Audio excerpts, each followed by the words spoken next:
अस्सलाम वालेकुम नाजरीन, आप देख रहे हैं सूबाई रंग न्यूज़ और इंटरटेनमेंट चैनल और मैं हूं मोमना शहबाज। सबसे पहले नजर डालते हैं आज की आम खबरों पर।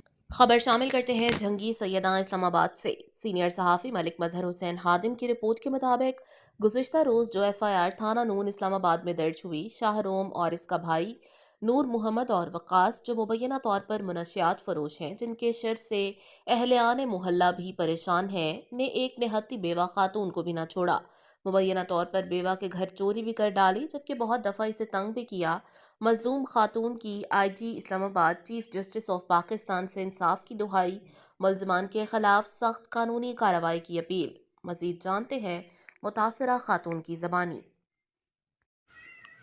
ਅੱਛਾ ਖਾਲਾ ਕਿੱਥੋਂ ਕਿੱਥੋਂ ਚੋਰੀ ਹੋਈ ਹੈ ਤੁਹਾਡੀ? ਇੱਥੋਂ ਤੋਂ ਹੀ ਹੈ, ਉੱਥੋਂ ਹੀ ਹੈ।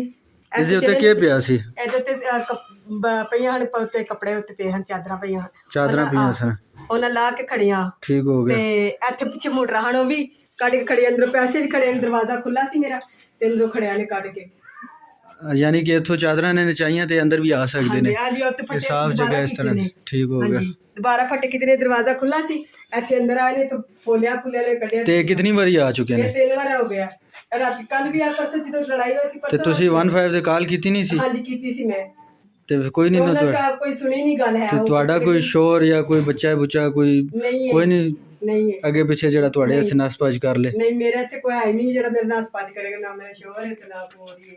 ਮਤਲਬ ਤੁਸੀਂ ਬੇਵਾ ਹੋ ਤੇ ਤੁਹਾਡੇ ਕੋਲ ਜਿਹੜਾ ਨਾ ਕੋਈ ਬੰਦਾ ਵੀ ਇਸ ਤਰ੍ਹਾਂ ਦਾ ਨਹੀਂ ਹੈ ਕਿ ਜਿਹੜਾ ਤੁਹਾਡੀ ਮਦਦ ਕਰੇ। ਠੀਕ ਹੋ ਗਿਆ। ਮਾਰਨ ਵਾਲਾ ਕੋਈ ਨਹੀਂ। ਮੈਂ ਕੱਲ ਵੀ ਗਈ ਸੀ ਤੇ ਮੈਨੂੰ ਇਹਨਾਂ ਨੇ ਉੱਥੇ ਨਾ ਅੱਗੇ ਧਮਕੀਆਂ ਦਿੱਤੀਆਂ ਤੇ ਅੱਜ ਦੁਪਹਿਰੀ ਵੀ ਦੇਣ ਦੇ ਸਨ ਧਮਕੀਆਂ। ਅੱਛਾ, ਯਾਨੀ ਕਿ ਤੁਸੀਂ ਆਪ ਕੰਮ ਕਰਦੇ ਹੋ ਤੇ ਆਪਣੇ ਵਾਸਤੇ ਆਪ ਕਮਾਉਂਦੇ ਹੋ ਤੇ ਉਹ ਰਸਤੇ 'ਚ ਜਾਂਦੇ ਨੇ ਤੇ ਉਹ ਧਮਕੀਆਂ ਵੀ ਦਿੰਦੇ ਨੇ। ਹਾਂਜੀ, ਕੱਲ ਵੀ ਬੈਠੇ ਰਹੇ ਰਸਤਾ ਮੰਨ ਕੇ, ਪੈਸੇ ਵੀ ਤੇ ਮੇਰੇ ਕਾਂਟੇ ਵੀ ਕੱਢ ਕੇ ਤੇ ਸਰ ਦੇ ਬਸ ਲੈ ਗਏ ਆ।